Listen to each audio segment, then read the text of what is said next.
आप देख रहे हैं भारत न्यूज टीवी और मैं हूं आपके साथ मानवी ठाकुर। शुरुआत करते हैं आज की खास खबरों से। भाजपा युवा मोर्चा के पदाधिकारियों ने ढेरा क्वारसी थाना पुलिस पर बनाया लापरवाही का आरोप।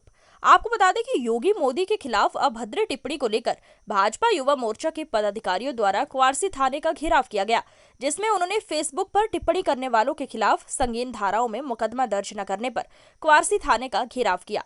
भारत न्यूज टीवी खबरों की पड़ताल, पत्रकार रंजीत बघेल। वो गलत है, उसमें धाराएं बहुत कमजोर है, शरीर के हिसाब से नहीं है। वो आप दे दो ना, संतुष्ट नहीं है तो संतुष्ट दे तो दी, आप बढ़वा दो, 124 से बढ़वा दो, उसमें आप 124 प्लस करा दो, उसमें दे दो ना कि साहब बढ़ाई जाए 124। अरे उसमें दो ना, इसमें इतना बढ़ाना पड़ा दो। वहाँ पर थे जिला कार्यालय पर, तो प्रभारी मंत्री आदरणीय लक्ष्मी नारायण जी के सामने मैंने सारा रखा, ये प्रकरण रखा, तो उन्होंने सीधा कप्तान साहब से बात करके और जल्द से जल्द उस व्यक्ति को गिरफ्तार करने के लिए आदेश दिया। तो उस व्यक्ति को इन्होंने अरेस्ट तो कर लिया, लेकिन दूसरे दिन उसे छोड़ दिया। मुझे पता चला कि उसका मोबाइल भी जब्त नहीं किया गया। जब मैंने आईडी पर देखी, उसकी पर वो पोस्ट यूं की त्यों पड़ी हुई थी, उसकी देखा 8-10 पोस्टें और पड़ गई। तो इसका मतलब है कि मोदी जी के खिलाफ कोई भी टिप्पणी करता रहेगा, कोई कानून किसी का कोई कुछ नहीं बिगाड़ सकता। तो क्या एफआईआर दर्ज हुई नहीं हुई? एफआईआर दर्ज की, लेकिन उन्होंने न कोई छोटी मोटी धाराओं में मुझसे ये कहा गया कि 120 भी लगाएंगे, लेकिन जब एफआईआर की कॉपी मैंने देखी उसमें 120 भी थी, क्योंकि प्रधानमंत्री किसी पार्टी के नहीं, सबके लिए कानून सबके लिए बराबर है। अब तक जी नहीं 124 से नहीं लगाएंगे। एक सवाल हो जाने दो, जिनसे सवाल करो आपसे भी करूँगा। हाँ बोलिए। कानून सबके लिए बराबर है, धारा छोटी बड़ी नहीं, जो एक्ट कहता है वो होगा।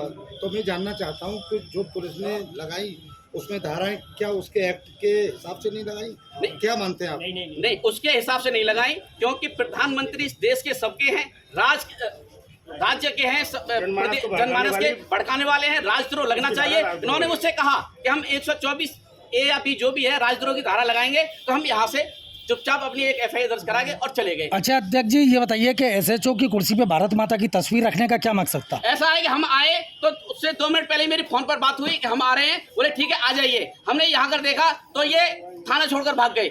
जब कुर्सी खाली पड़ी है तो हमने भारत माता की तस्वीर को वहाँ रखना उचित समझा। धर्मेर भाई, आपकी पार्टी की सरकार है, पुलिस बेलगाम है, थाना शासनी गेट में भी प्रदर्शन करना पड़ा, वहाँ भी कार्रवाई नहीं हो रही है। क्या मानते हैं, योगी जी ने पुलिस को काफी छूट दे रखी है क्या?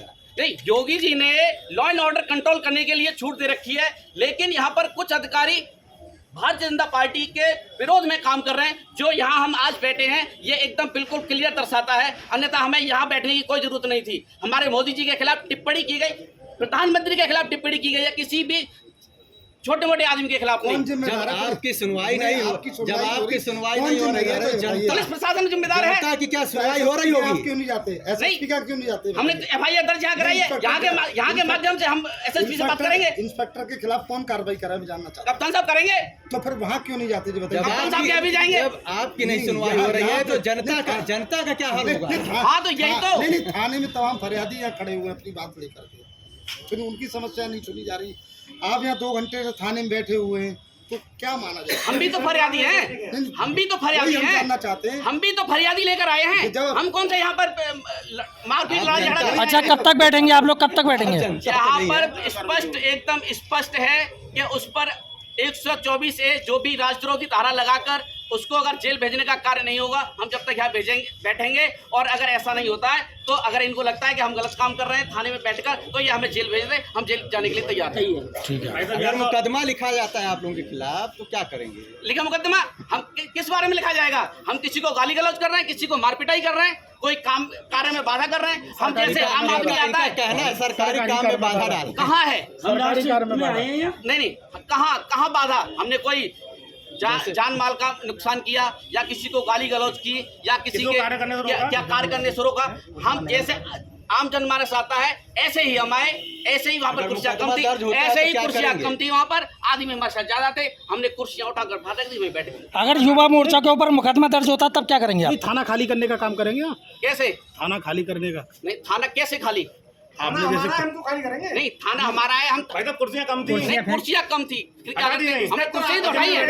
नहीं, थाना क्या खाली कर दिया हमने? सवाल धर्मी जी फिर एक वही उठता है जी, आपकी सरकार, आपकी सत्ता, थाना अध्यक्ष आपकी बात नहीं सुनना तो आपको कहाँ जाना चाहिए ये बताइए। हम अपने थाने क्यों आए आप ये जानना चाह रहे हैं। हमने ये कोशिश की कि एक बार पुनः प्रयास कर लें कि इनकी समझ में आ जाए। अब कप्तान का ऑफिस कब घेरेंगे ये बताइए। अगर नहीं कार्रवाई हो रही है तो हम नहीं घेरेंगे, अल्टीमेटम यही हम तो दे बात दीजिए। करने जाएंगे। नहीं, थाने से ही आप बता दीजिए बैठ करके कि आप कब जाएंगे कप्तान से मिलने से। हम बात रखने आए, हम नहीं बात रखेंगे। अच्छा, ये पड़ाव कब तक रहेगा? कौन सा पड़ाव?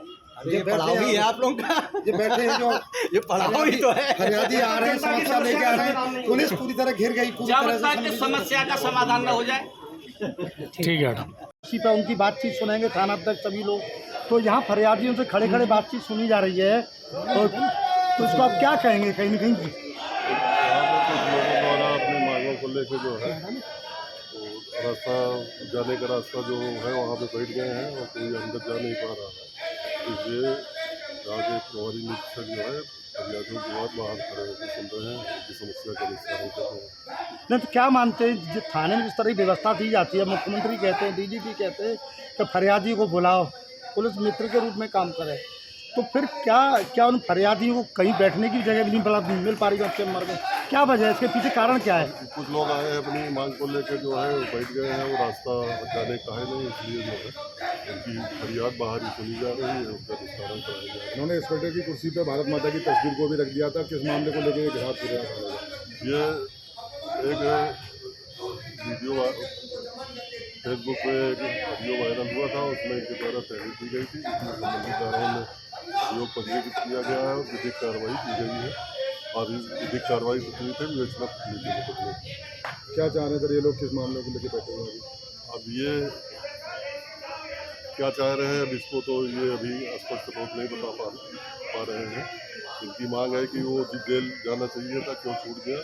उसको 154 में भेजा गया था, माननीय एसीएम न्यायालय से जमानत पे वो छूटा। सब जिस तरह से ये लोग यहाँ बैठे हुए थाना घेरे बैठे हैं, कहीं सरकारी काम में अवरोध हो रहा है, फरियादी भी नहीं जा पा रहे अपनी बात कहने के लिए अंदर। थाना अध्यक्ष खुद अपनी कुर्सी पर नहीं बैठ पा रहे। तो क्या मानते हैं कहीं न कहीं इन लोगों के द्वारा जिस तरह का कृत्य यहाँ किया जा रहा है तो कोई मुकदमे कार्रवाई की गई। अब इसमें जो है जो भी विधिक प्रक्रिया होगी वो करके आगे की कार्रवाई सुनिश्चित की जाएगी। इन्होंने इंस्पेक्टर की कुर्सी पर भारत माता की तस्वीर को भी रखा हुआ है। अब उस विषय में विचार विमर्श करके जो संभव है वो देखा जाएगा।